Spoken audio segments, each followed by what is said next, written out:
อันนี้จะเป็นบ้านถ้ำพี่น้องเนาะเพราะว่าไม้ต้นโพก้นต้นโพก็คือเกิดขึ้นประมาณ100 กว่าปีแล้วเนาะแต่ว่าน้ำบวมแห้งลาไม่เท่าอายุเนาะ89 ปีเนาะที่ว่าได้เสียชีวิตต้นโพก้นอยู่บ้านถ้ำเมืองท่าแขกแขกขมวนเฮาทางเขาเฮือนเพิ่นก็ยากพี่น้องเนาะเอามาเบิ่งนำกันพี่น้องเนาะเพราะว่ามี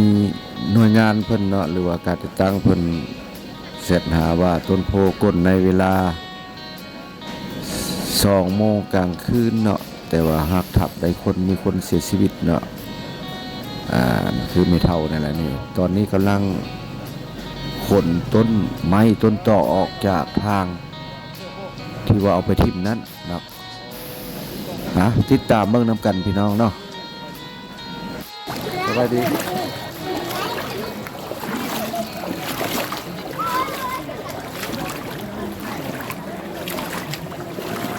ต้นนี้แหละพี่น้อง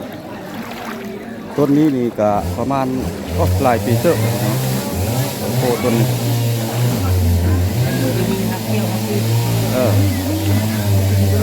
เดี๋ยวนี้เพิ่นกำลังตัดออกเนาะเป็นคนในงานก็ได้พี่น้องอันนี้ครับบริเวณคนในงานเงินตกเนาะไม่ได้จะพละก็แม่ก็ได้พละไหนสบายดีสบายดีหากมาป่ะหากมาก็ได้ไม่กระทั่งหรอก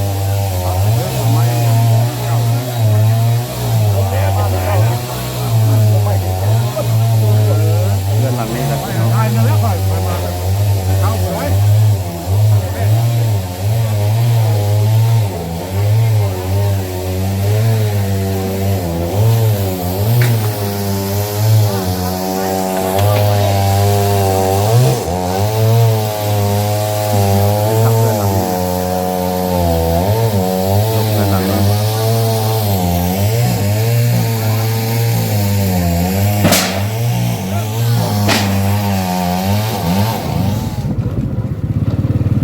หักทับคนตายพี่น้องในบ้านถ้ำ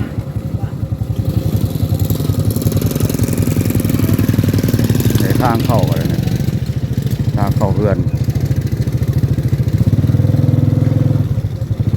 ผู้ต้นไม้หักทับเสียชีวิตต้นไม้ต้นนี้ก็ผมมีไผ่สถิษฐานได้เนาะคนอายุ50-60ก็ยังเกิดมาเพื่อกันยังว่าเห็นอยู่ตลอดต้น12 โมงกลางคืนนี้เนาะพี่น้องในทางเข้ากันยากเปรี้ยวเลยพี่น้องเนี่ยโอ้ไปได้บ่รถไปได้บ่รถเนี่ย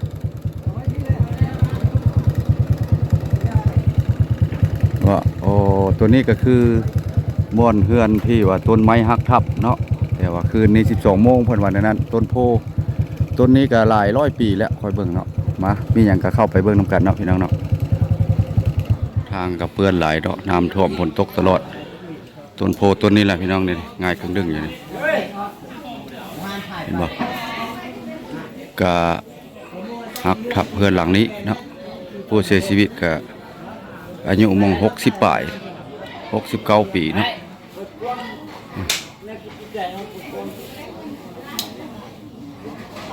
เสียชีวิตขอแสดงความเสียใจนำผู้ที่ว่าถึกต้นไม้หักทับเพื่อนเนาะเสียชีวิตพี่น้องงานบรรทำเฮากับแปะบอนบ้านบ่อแปลกเลยโมนาคาดคิดนี่แหละพี่น้องโมนาคาดคิดเนาะเพราะว่าความตายแขนข้อสู้วันย่างคนวันเนาะพี่น้องเนาะเพราะว่ามันบ่ฮู้ตัวนี้จะเป็นทางเข้าเลยพี่น้องทางเข้ามากับมีน้ำเนาะน่าจะบ่มีหักแก้วเนาะท่านผู้ชมเพราะว่ามันจะก้นน้ำมันจะบวมแห้งแล้วมันจะก้นแล้วก็นี่แหละต้นไม้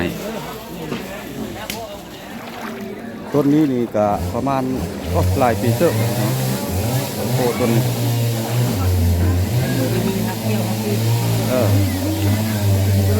เดี๋ยวนี้เพิ่นกำลังตัดออก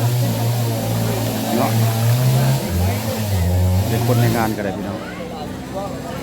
อ อันนี้ก็บริเวณคนในงานเงินศพเนาะ ไม่ได้จะพละ ตอนนี้เพิ่นกำลังตัดไม้ตัดอย่างออกเนาะจากเฮือนนี่แหละแปลงเวลา2:30 นาทีเนาะประมาณนั้นแหละก็ไม้ต้นโพในก้นได้ฮักทับไม่เท่าอายุ89 ปีได้เสียชีวิตเพิ่นก็บ่มีผัวเนาะเพิ่นนอนกับลูกสาวเพิ่นเนาะแต่ว่าลูกสาวก็บ่ได้เสียชีวิตเจ็บน้อยหนึงเนาะเฮือนหลังนี้แหละพี่น้องตอนนี้กำลังอาละไม้ออกชาวบ้านก็มาช่วยกันชาวบ้านทำเฮาแข่งขมวนเฮาก็มาช่วยกันเนาะทั้งพี่ทั้งน้องมาเบิ่งเลยทีมงานหน่วยงานต่างๆการจะตั้งเพิ่นก็ลงมาเบิ่งแยงดูแลเนาะต้นโพต้นนี้ก็เกิดขึ้นประมาณผมมีภัยคาดคิดโอ้ประมาณได้ระหว่างเกิดขึ้นมาก็เห็นสิว่าง100 กว่าปีนี่แหละ100 กว่าปีหรือ200พอละพี่น้องต้นโพต้นนี้ก็บ่แต่ก่อนก็บ่เคยก้นเนาะมันบ่มีหากแก้วได้พี่น้องเอ้ยตอนนี้กำลังอ่านละไม้ออกอยู่เนาะอันนี้แหละเนาะสิ่งที่บ่คาดคิดคนเฮาเนาะแต่ว่าเฮือนหลังนี้ก็แล้วไม่ไหม้มันมาดประมาณที่ว่าขึ้น2026นี่แหละก็ได้มาเกิดเหตุการณ์แบบนี้เนาะอันนี้ก็ทำหน่วยงานเฮา บ่ทันฮู้บ่ว่าปงวัดคานบ่โดยเอาฮู้บ่อนอันของลาวหั่นนะ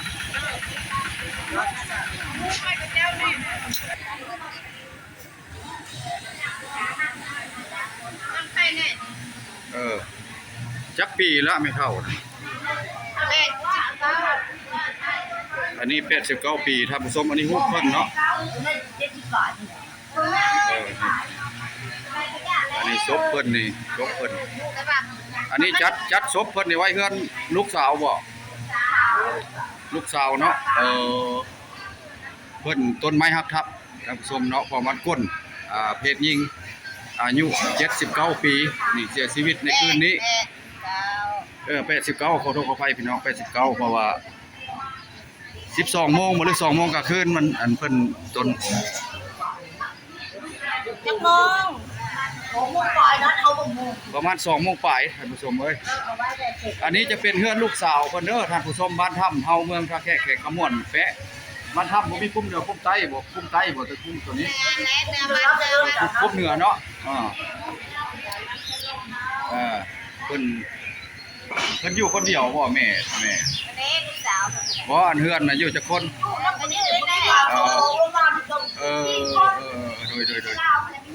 โดยผมมีผู้ชายเพิ่นอยู่ผู้เดียวเนาะแล้วเนาะวันอังคารเพิ่นว่าวันอังคารเนาะจะจัดศพที่ภาษาบ้านถ้ำเฮาเนาะตรงสการอันนี้บริเวณในก็ศพเพิ่นอยู่นี่เนาะหลังจากมันทับแล้วเพิ่นเสียชีวิตเลยบ่หรือว่ายังไปโรงหมอไม่หยังบ่บ่เสียชีวิตแล้วเอาได้หน้าโบนโดยหลังจากท่านบ่ได้ไปโรงหมอเลยเสียชีวิตเลยเนาะโดยแล้วเพื่อทานได้แล้วมันทนความเจ็บบ่ได้เนาะโดยขอบใจหลายๆถ้าว่าทีมงานหน่วยงานเฮาเนาะทางหน่วยอันนั้นเพิ่นเห็นในคลิปก็อยากลงมาติดตามตัวจริงก็มาได้ท่านผู้ชมมาทำเฮาเนาะในเกิดขึ้นสิ่งที่บ่คาดคิดเนาะพี่น้อง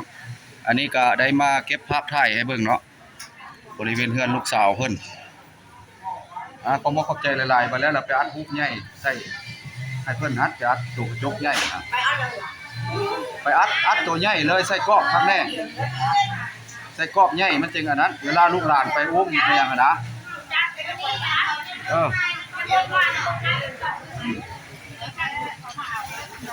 นี่อันนี้บริเวณเพื่อนสาวเพิ่นพี่น้องวันอังคารเพิ่นจะจัดงานศพของศพอันนี้ทางเข้านี่น้ำมีแต่น้ำกำลังต้นโพนี่ไหนเจ้าเห็ดหันเห็ดหมี่ขยันกันไหม